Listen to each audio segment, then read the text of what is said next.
Boa noite. Nós vamos fazer nosso estudo de hoje, nessa quarta-feira de cinzas, não é? Após um feriadão aí de carnaval, em que todos descansaram bastante.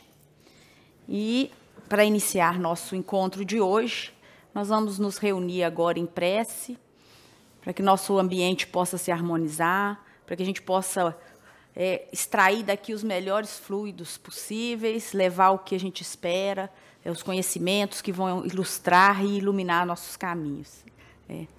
Amado Mestre Jesus, agradecemos a oportunidade de mais uma vez nos reunirmos em seu nome.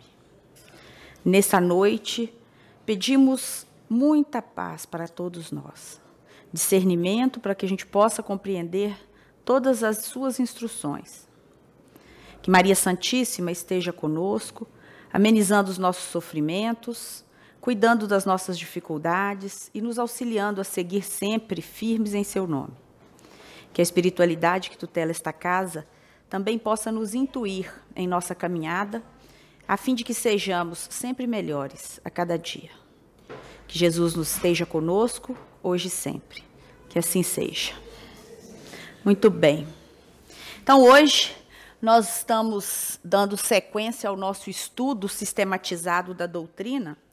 E só para a gente se situar, aqueles que não estão acompanhando, só para a gente se situar, nós estamos iniciando hoje um outro módulo, que se chama Codificação Espírita. Nós fizemos um módulo anterior, que é um módulo de introdução ao estudo do Espiritismo.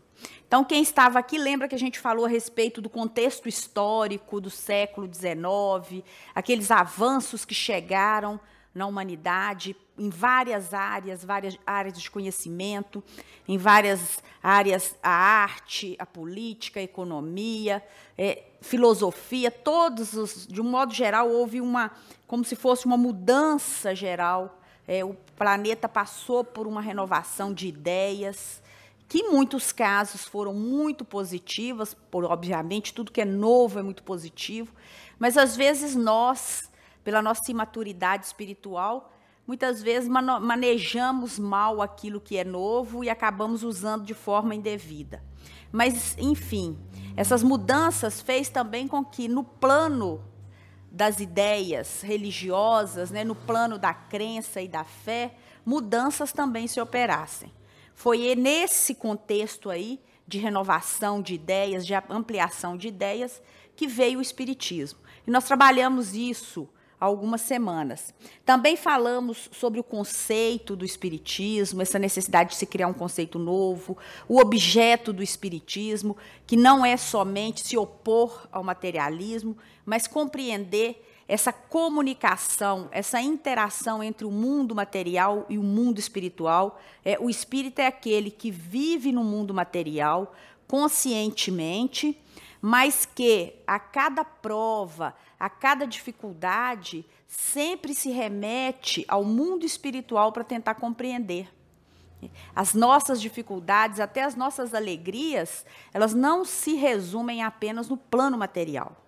Nós, como espíritas, nós entendemos que nossa vivência, a nossa imortalidade de alma vai muito além de uma única existência.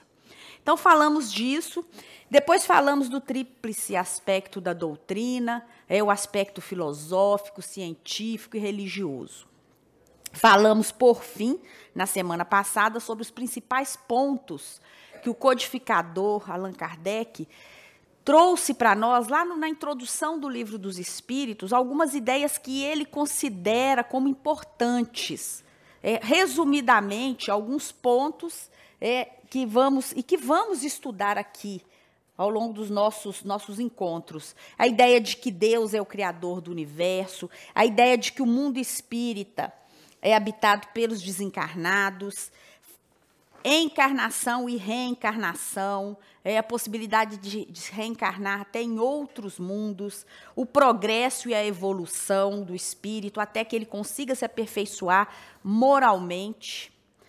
a comunicação entre os espíritos e os homens, e a influência dos espíritos em nossas vidas, e a influência dos espíritos na natureza, o perispírito, que é esse que envolve o espírito, que faz parte da nossa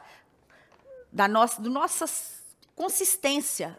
Nós vimos lá que a gente tem alma, perispírito e matéria.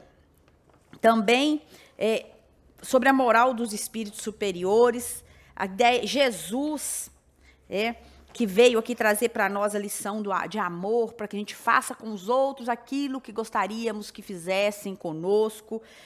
Também o livre-arbítrio, causa e efeito, vida futura, pluralidade de mundos, imortalidade da alma e mediunidade. Encerramos com um ponto muito bom, muito feliz da doutrina espírita, que nos ensina que nunca é tarde para recomeçar. Porque hoje, eu não sei se vocês sabem, hoje é a quarta-feira de cinzas, que significa o momento em que, após a festa da carne, nós vamos voltar para a espiritualidade, para reconhecer que viemos do pó e do pó retornaremos a ele. Então, a igreja instituiu esse dia como o início de um período de abstinência.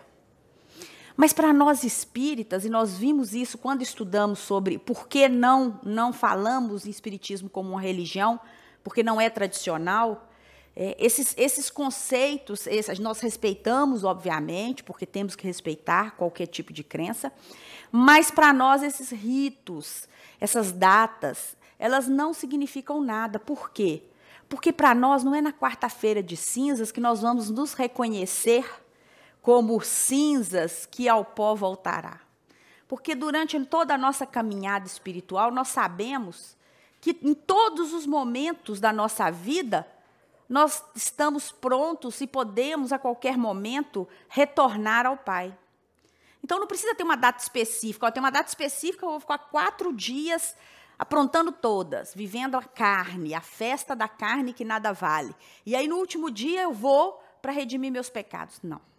A doutrina dos espíritos, ela traz para nós um novo paradigma para entendermos, inclusive porque somos espíritos dotados de livre-arbítrio, que nós não precisamos dessas datas pontuais. Porque não existe, segundo Allan Kardec, não existem faltas imperdoáveis, que não possam ser apagadas pela expiação, pela reencarnação.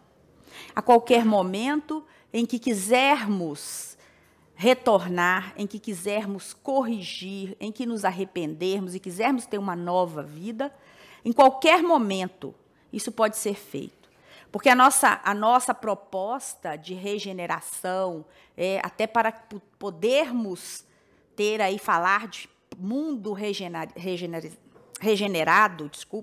mundo regenerado, até para a gente falar nisso, nós precisamos pensar na regeneração individual de cada espírito.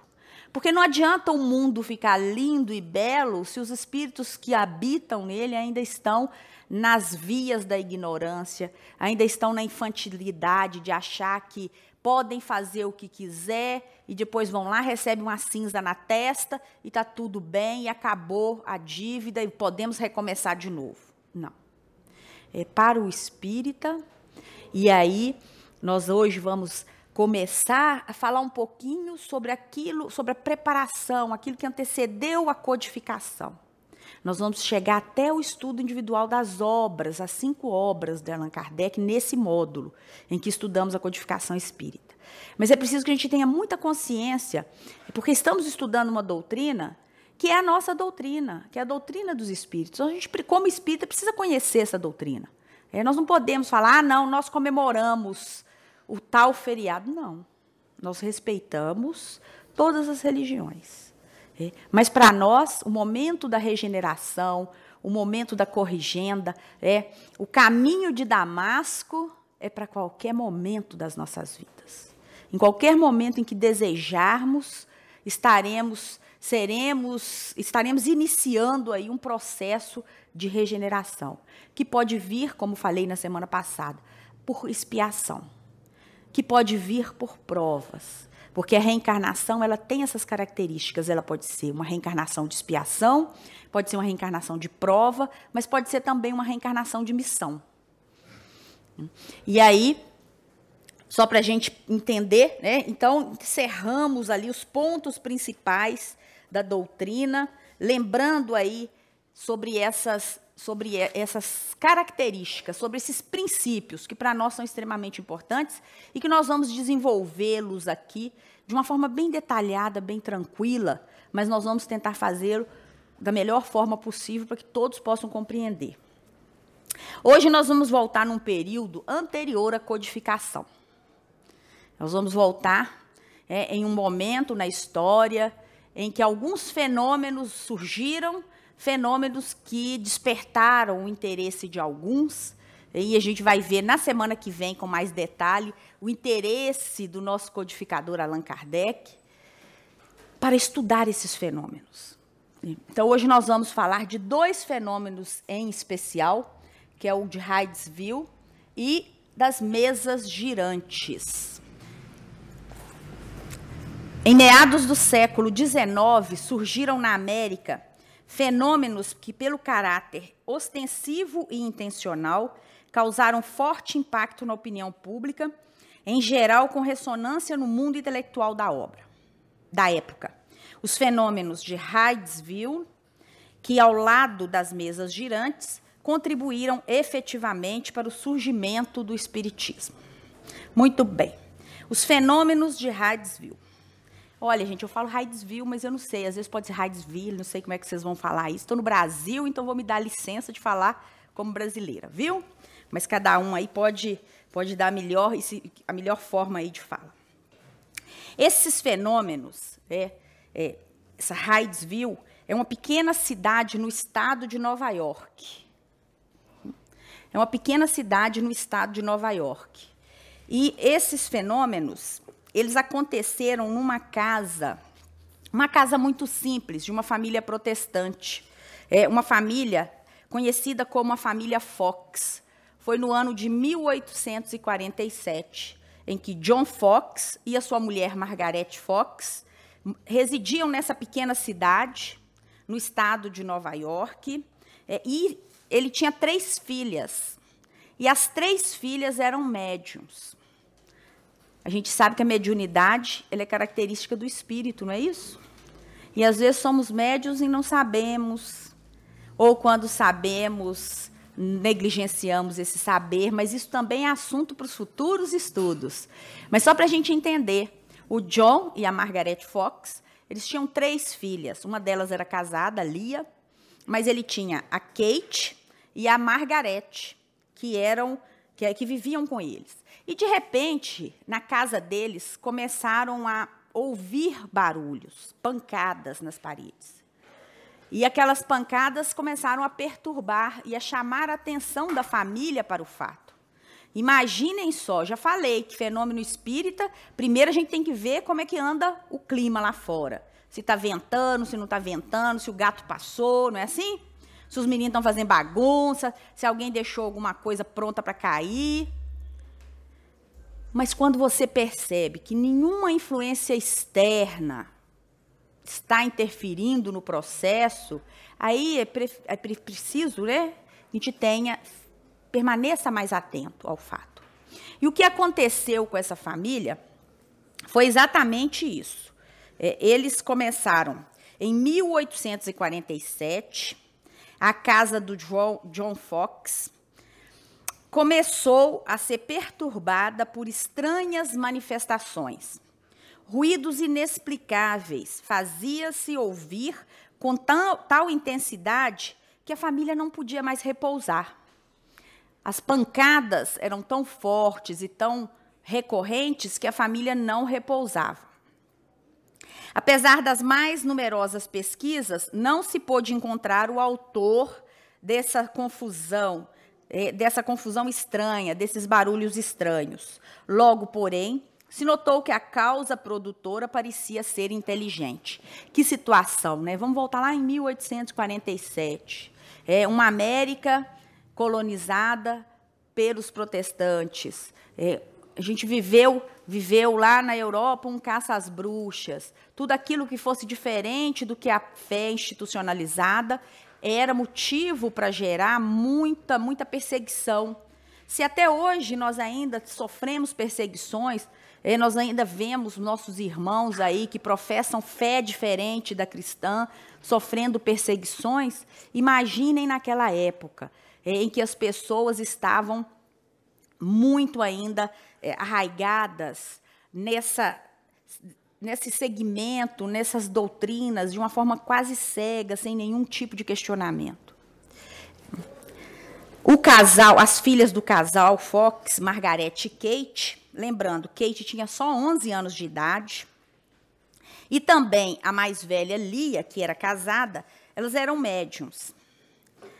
Kate, de 11 anos, no dia 31 de março de 1848, quando as pancadas se tornaram mais persistentes e fortes, resolveu desafiar o mistério, travando-se um diálogo com o que todos julgassem que fosse o diabo. Então, a Kate, a menininha lá de 11 anos, vendo que aquilo não cessava, que aquelas pancadas não cessavam, ela intuitivamente, e hoje nós sabemos que por intuição espiritual, sim, ela resolveu desafiar aquilo que ela já percebia que não era mais um fenômeno qualquer, que havia uma causa inteligente ali. E ela entabulou com isso que ela ainda não sabia o que era, um diálogo. E a gente vai transcrever aqui, vou ler para vocês. A Kate disse assim: Senhor pé rachado, porque até então todo mundo achava que era o diabo, viu, gente? Senhor pé rachado, faça o que eu faço, batendo palmas. E ela bateu palmas. Imediatamente se ouviram pancadas em número igual às das palmas da Kate. A senhora Margarete, animada, disse por sua vez: agora faça exatamente como eu. Conte 1, 2, 3 e 4. Claro que em pancadas. 1, 2, 3, 4. Em pancadas, tá? Logo se fizeram ouvir as pancadas correspondentes. É um espírito? Perguntou em seguida. Se for, dê 2 batidas. A resposta afirmativa não se fez esperar. O espírito respondeu, deu as 2 batidas. Nessa hora, metade aqui, ou a maioria, já tinha corrido, não já? Já imaginaram isso? 1848, a gente nem sabia, ainda já tinha corrido mais da metade. A resposta afirmativa não se fez esperar. Se for um espírito assassinado, dê 2 batidas. Foi assassinado nesta casa? 2 pancadas fortes se fizeram ouvir. Em uma outra obra, também muito importante para a doutrina espírita, de Arthur Conan, que conta a história do espiritismo, essa história ela é contada com mais detalhes. Nessa mesma cabana que a família Fox morava, em 1847, em período anterior a esse, muito anterior a esse, morava o casal Bell e a criada Lucrécia Pelvis. Um vizinho dos Fox, não é isso que eu quero, um vizinho dos Fox, ele usou o alfabeto para obter respostas mais rápidas desse espírito. Então, ali no meio daquela confusão, vamos tentar descobrir, já sabe que é um espírito que foi assassinado ali naquela casa. Então, agora o que a gente precisa saber? Saber mais detalhes do que aconteceu. E um vizinho dessa família Fox usou um alfabeto para que, a partir das pancadas, ele pudesse trazer ali as informações. E disso aí, desse resultado, eles conseguiram saber o nome do assassino do Sr. Bell, conseguiram saber o tipo, como é que foi o crime, foi roubo de dinheiro e coisas do assassinato, o nome da pessoa, o local em que ele foi morto, foi um quarto da casa, um dos quartos da casa, a data, havia 5 anos, à meia-noite de uma terça-feira. E o modo como se dera o crime, a golpes de faca de açougueiro na garganta, sendo o corpo levado para a adega. Então, vejam que a partir dessas experiências aí, e de auxílio de outras pessoas, foi possível trazer todas essas informações. Muito bem. Essas informações, elas serviram, e é importante a gente perceber, porque quantas pessoas morrem aí no anonimato, e crimes que não são resolvidos, e aí alguém pode estar se perguntando assim, mas então, vamos perguntar para os espíritos que eles vão nos contar quem foi que matou o fulano. É preciso que a gente entenda o momento e as circunstâncias em que esses fenômenos ocorreram. Nós estávamos em 1848, uma família protestante, repleta de médiuns. A doutrina dos espíritos já havia chegado ao planeta, estava pronta para ser codificada. Era preciso que algo novo, que as coisas novas ocorressem, para que a humanidade pudesse sentir a necessidade em se entender o que acontece. Não mais dando razões obscuras, não mais delegando isso para entidades diabólicas, mas para a gente entender o que realmente estava acontecendo dentro daquela casa. E esses fenômenos, tá, eles ocorrem num momento muito pontual. Então, como espíritas, a gente precisa entender o seguinte, os espíritos, a espiritualidade, ela não está lá do outro lado para servir de fofoqueiro para nós, não. Porque nós sabemos que todos os nossos atos, existe o livre-arbítrio, não é assim? Então, quem comete qualquer crime aqui, e se esse crime não for revelado pela humanidade, com muita certeza e muita garantia, ele será pela espiritualidade. Para que a gente não comece a pensar também que todas as situações vão ser reveladas a partir de conversas com a espiritualidade. Chico Xavier falava uma coisa que é muito séria para os espíritas. O telefone toca de lá para cá. E, às vezes, a gente vai na casa espírita esperando que um espírito venha para dar para a gente uma solução de alguma coisa. E isso eles não vão fazer. A menos que seja de grande relevância, hoje nós temos que pensar no espiritismo como uma doutrina para nos tornar melhores para o progresso. E não mais como aqueles que vão me dizer, o que eu faço hoje? Eu saio de branco ou de preto? Eu olho o horóscopo antes? Não. Existia e existe um momento muito pontual nessa história, que era um momento em que precisávamos despertar algumas mentes para que elas pudessem desejar estudar esses fenômenos inteligentes, descobrir as suas origens e trazer essa existência do plano espiritual como uma verdade para nós. Para que a gente não tivesse mais medo, não tivesse mais dúvida disso. Tá? E por isso que esse crime aí do Sr. Bell, ele foi revelado como uma experiência, num primeiro momento, num momento muito difícil lá para as irmãs Fox. Foi preciso que ele viesse à tona, porque ele teve muita repercussão. E todas as vezes que questões como essa ganham projeção, elas encontram de um lado muita resistência. E não seria diferente.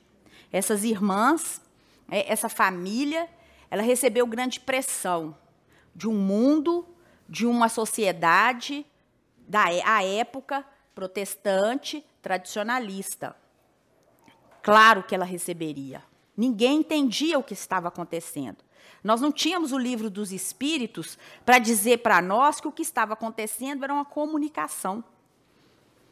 Só para vocês não ficarem na curiosidade, eu vou contar para vocês.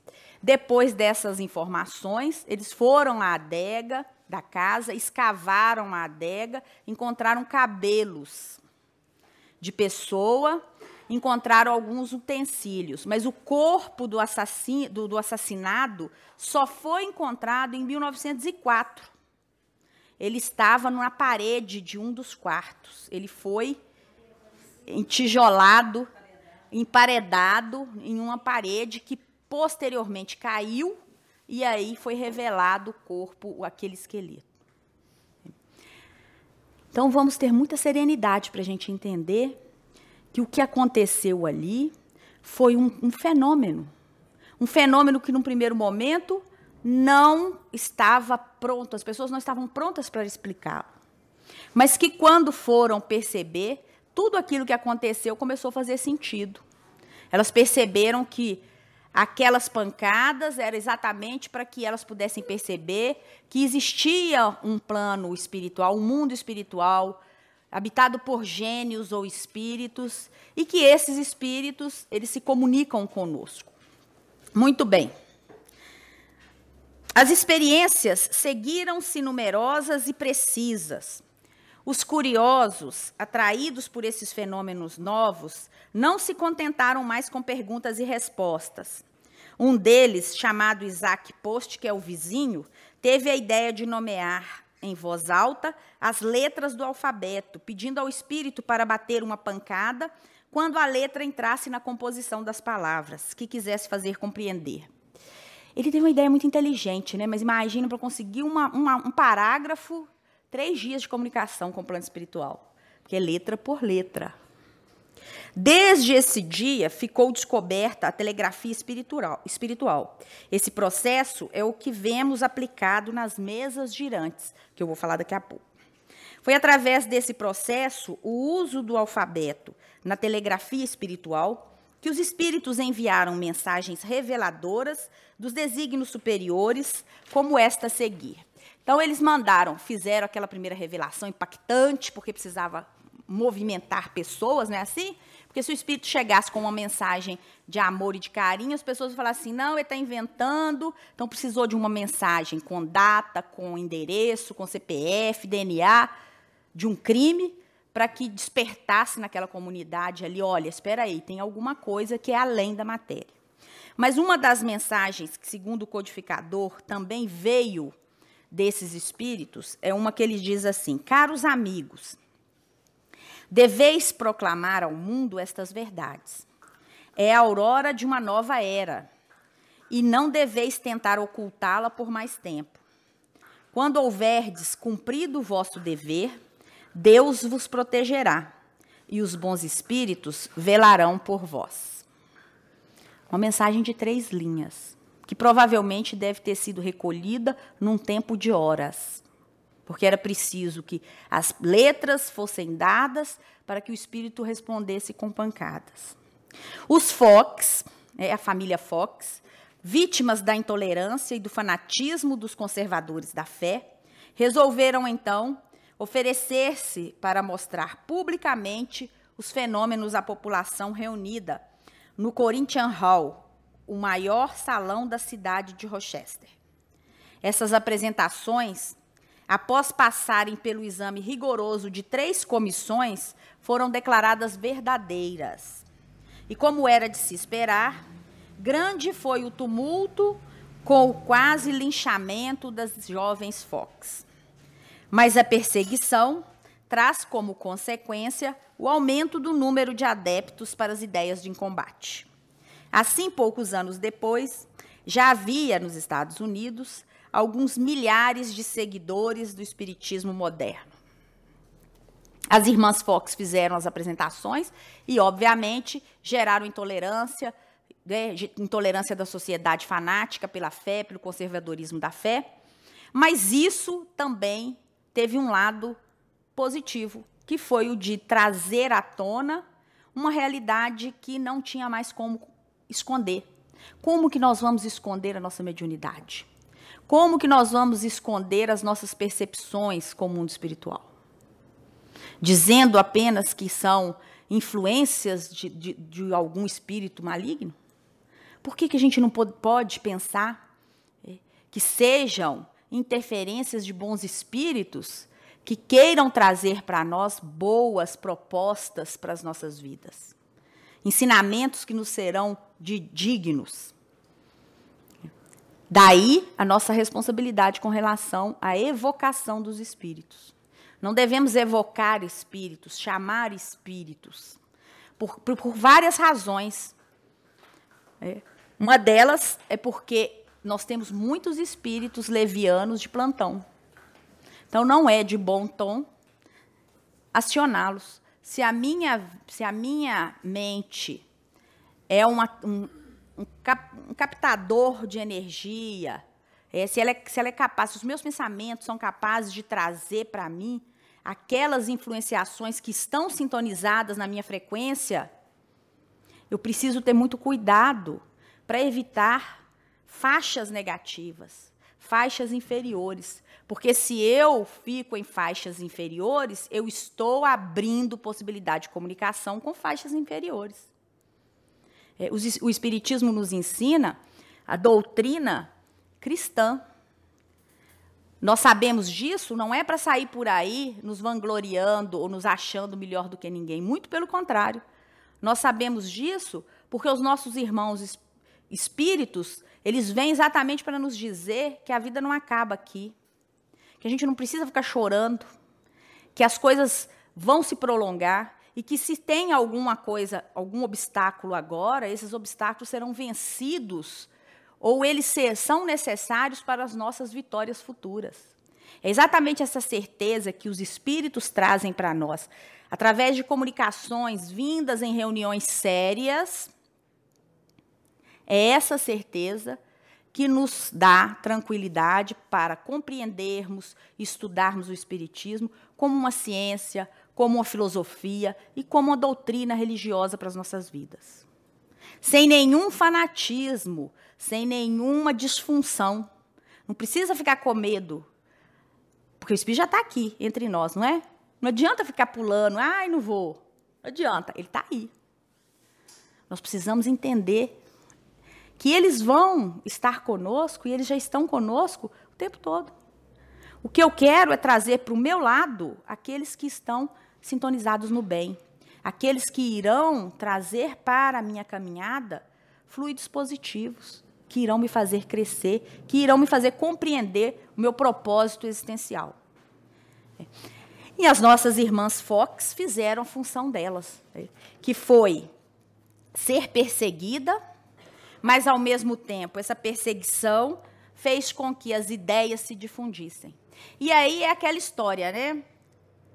Muita gente que já vivia fenômenos parecidos começou a trazer à tona esses mesmos fenômenos a fim de que eles pudessem ser explicados. Porque as coisas são assim, às vezes a gente passa por uma situação e nós, por vergonha, por timidez, por achar que seremos taxados como diferentes, ficamos silenciados. Quando um resolve contar isso para o povo, aí aparece um monte de gente que já viveu a mesma situação, situação parecida, e que vai dizer, olha, realmente, eu já tive uma experiência com a espiritualidade, só que naquela hora eu não dei confiança. Mas a inspiração, uma inspiração boa na hora certa, um apertozinho, né, na hora de fazer alguma coisa, e a gente sentindo ali que o nosso anjinho da guarda, o nosso espírito protetor está falando, não vai não, deixa para outra hora, reveja se é isso mesmo que vai ser bom para você. Essas experiências, cada um de nós aí no silêncio dos nossos corações sabe que já viveu. Mas foi preciso que uma perseguição ocorresse para que esse fenômeno pudesse ir à tona e para que hoje a gente pudesse ter milhares de seguidores, de estudiosos da doutrina espírita. Muito bem. O outro fenômeno espírita, mediúnico, não é espírita, mediúnico, a doutrina nem tinha sido codificada ainda. Um outro fenômeno mediúnico que antecedeu a codificação espírita, que é muito conhecido também, é o das mesas girantes. Todo mundo conhece, já ouviu falar, não é assim? As mesas ficavam girando, já pensou se chegarem aqui, a mesa está girando? Meu Deus, vão embora. Se bate na nossa cabeça, piorou. São fenômenos que, num primeiro momento, eram necessários. Era preciso que situações espetaculosas, que espetáculos fossem dados para que as pessoas começassem a perceber essa interferência do plano espiritual. Muito bem. As mesas girantes, vamos falar um pouquinho sobre elas. É necessário dizer-se que o fenômeno tomou em seguida outros aspectos. As pancadas, em vez de se produzirem sobre as paredes e sobre o assoalho, faziam-se ouvir nas mesas. Então, é o mesmo fenômeno da pancada, que antes era na parede, e no assoalho passou a ser em cima das mesas, em torno do qual estavam reunidos os experimentadores. Este modo de proceder fora indicado pelos próprios espíritos. Então, os próprios espíritos comunicantes, eles mesmos diziam, olha, sentem-se em volta de uma mesa, coloquem as mãos sobre a mesa, que ali nós vamos, através de movimento de pancada sobre essa mesa, a gente vai fazer com que a comunicação possa se estabelecer. O primeiro fato observado foi o da movimentação dos objetos diversos. Designaram-no vulgarmente pelo nome de mesas girantes ou danças das mesas. Esse fenômeno, que parece ter sido notado primeiramente na América, se produziu rodeado de circunstâncias estranhas, tais como os ruídos estranhos, pancadas sem nenhuma causa ostensiva, e em seguida propagou-se pela Europa e por outras partes do mundo. Então, começou tudo aqui na América, segundo nos conta o codificador. Depois é que foi para a Europa e por outras partes do mundo. As primeiras manifestações inteligentes se produziram por meio de mesas, que se levantavam e com um dos pés davam certo número de pancadas, respondendo desse modo sim ou não, conforme fora convencionado a uma pergunta feita. A mesa se levantava, uma das mesas tocava o solo, um dos pés da mesa, com um número de pancadas, para responder as perguntas que eram feitas. Muito bem. Até aí, nada de convincente. Haviam aqueles que não acreditavam, né, e que diziam que podia ser obra do acaso. Obtiveram-se depois respostas mais desenvolvidas, com o auxílio das letras do alfabeto, dando o móvel um número de pancadas correspondente ao número da ordem de cada letra. Chegava-se a formar palavras e frases que respondiam a questões propostas. Então, as pessoas se reuniam, faziam perguntas e as pancadas vinham através dos pés da mesa, em número correspondente a uma letra, para que pudesse formar palavras e frases. Muito lento, né? Muito, muito, muito lento. Mas foi assim que começou. A precisão das respostas e a correlação que denotavam com as perguntas causaram espantos. Aí as pessoas começaram a perceber que as respostas que vinham eram respostas que tinham a ver com a realidade dos outros. Foi mesmo um sistema aí de teste. Começaram a fazer testes. O ser misterioso que assim respondia, interrogado sobre sua natureza, declarou que era espírito ou gênio, declinou um nome e prestou diversas informações a seu respeito. Há aqui uma circunstância muito importante que se deve assinalar. É que ninguém imaginou os espíritos como meio de explicar o fenômeno. Foi o próprio fenômeno que revelou a palavra. Então, ninguém... Como é que foi revelado? O próprio espírito é que revelou o que estava acontecendo. Ele mesmo é que veio. Olha o telefone de lá para cá. As revelações, elas virão para nós. Mas elas virão dentro da nossa necessidade, dentro do nosso merecimento.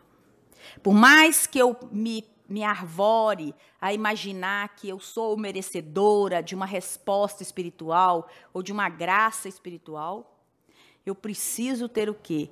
Resignação, paciência. Porque no momento exato, tudo que tiver que chegar para nós, na dose que damos conta de receber, vai chegar. Se não chegou, é porque ainda não temos o discernimento, não temos a maturidade espiritual ainda para receber. E às vezes falar isso fica difícil, não é? Mas a gente precisa falar e falar, para que a gente não se esqueça. Para que no momento da dúvida, no momento da desesperança, a gente possa não perder o vínculo com a nossa fé. Que a gente possa perseverar nas nossas perspectivas, nas nossas conquistas. Então, mesmo que a gente queira aí fazer um monte de perguntinha, né? Quem não quer saber onde é que está aquele que a gente amava tanto, que deixou o planeta? Se não nos foi dado ainda a informação, é porque não tem que ser. E nós não podemos ficar evocando esses seres, porque eles podem estar em situações complicadas. Eles precisam de um tempo para se desvincular, porque da mesma forma como a gente tem dificuldade de desvincular deles, eles também têm dificuldade de nos deixar. Então, a gente precisa ter muita paciência para deixar que as coisas aconteçam no tempo certo. Nesse período aqui, esses espíritos vinham porque havia um projeto espiritual para que a doutrina chegasse ao planeta. Os fenômenos já estavam aqui. Agora era a hora de explicar para nós por que eles estavam aqui, o que eles significavam para as nossas vidas e como que a gente ia passar a lidar com eles sem que isso se tornasse um tormento para nós. Porque a gente não pode ficar atormentado. Isso é uma coisa muito natural. Tão natural como nascer, como chegar em casa e dormir, como se alimentar, não é assim? É muito natural.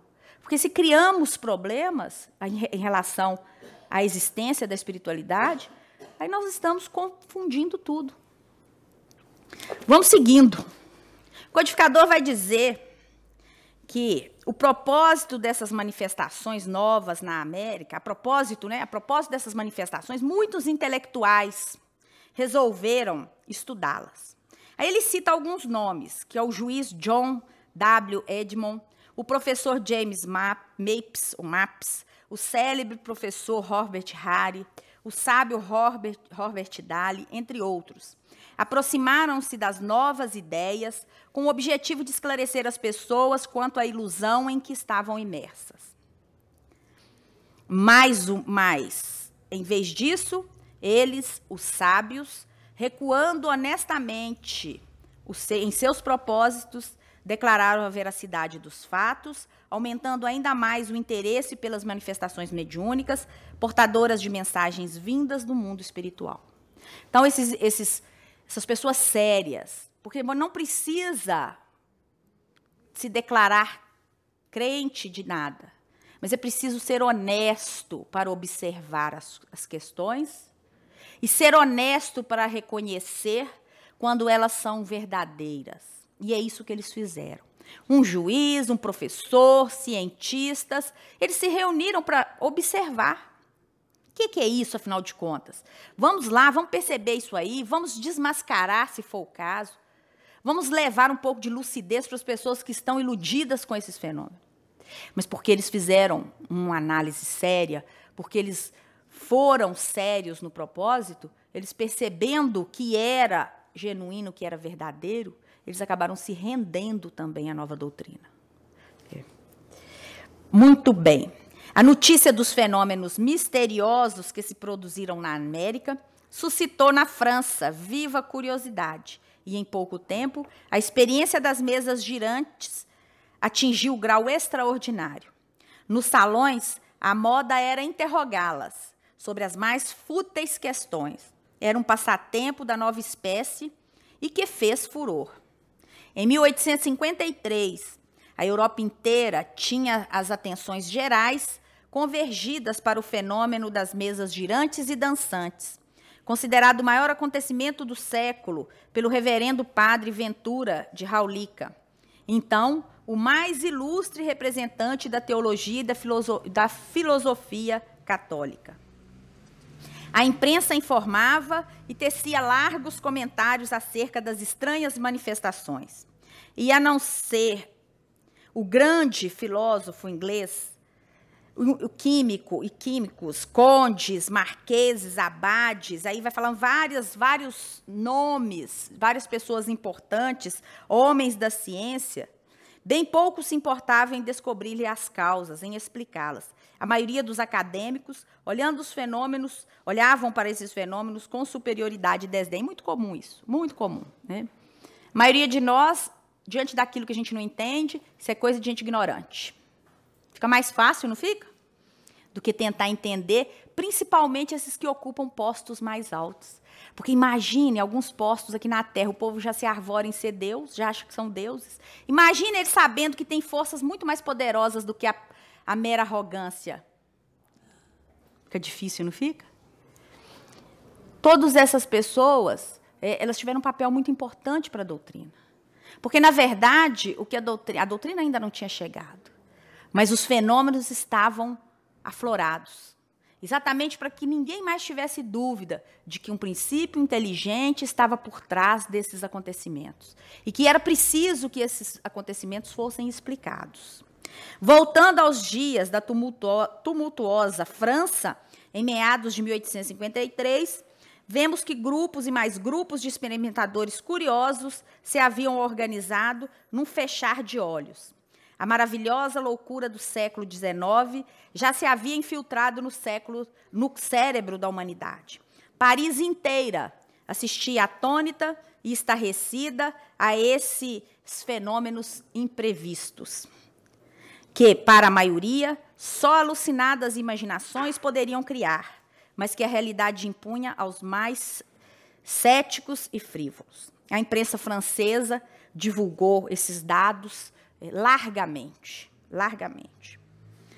As mesas continuaram. Veio o Santo Ofício e, em 4 de agosto de 1856, condenou os fenômenos, dizendo serem consequência de hipnotismo e magnetismo, e taxavam de hereges as pessoas que produziam os fenômenos ou participavam desses fenômenos. Estava, assim, cumprido o papel dos fenômenos dessa fase inicial. Invasão organizada. O codificador usa eles vieram para invadir organizadamente. Cumpriu a função. No dizer do escritor inglês Arthur Conan Doyle, programada pelos espíritos superiores, com vista à chegada de uma nova era de progresso para os homens. Essa invasão organizada vai ser fruto dos nossos comentários nas próximas semanas. Só para a gente lembrar uma coisa, os espíritos superiores, eles permitiram que isso acontecesse. Era necessário que isso acontecesse. Era necessário, inclusive, que perguntas fúteis fossem respondidas. Essa era a primeira fase, a fase inicial. A fase em que, a partir daí, nós iríamos pensar em uma doutrina para todos esses acontecimentos, capaz de explicar tudo isso e trazer para essas explicações elementos evangelizadores, elementos cristãos que nos dão segurança em nossa caminhada. E assim nós encerramos nossos fenômenos que antecederam a codificação. Na semana que vem a gente vai continuar com nossos estudos. Deus abençoe a todos.